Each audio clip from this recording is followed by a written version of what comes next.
नमस्ते, हर हर महादेव। हम गोविंद गाजीपुरी आप लोग के बीच में एक गाना नहीं हो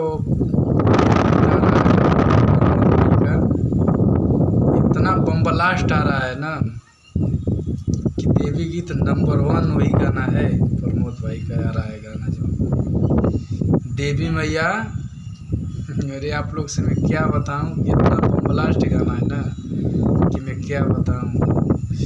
चलो ठीक है, आप लोग के बीच में संदेश देने आया हूँ।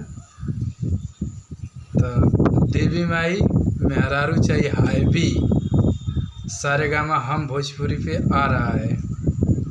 आप लोग खूब अभी तक भी कंफर्म मालूम नहीं हुआ है, कंफर्म बात करेंगे तो आप लोग से मैं बताऊंगा। देखो कल है कि परसों आएगा, तो 15 तारीख है। बहुत अच्छा गाना है, अच्छा देवी गीत है। यही ना भाई कह रहा हूँ कि नंबर 1 है गाना है। चलो आप लोग अच्छे होंगे, स्वस्थ होंगे। भाई हमारा चैनल को आप लोग सब्सक्राइबर नहीं किए हैं तो हमारा चैनल को सब्सक्राइबर करें, लाइक करें, कमेंट करें और जय माता जी। और शेयर करें ज़रूर आप लोग। नमस्ते।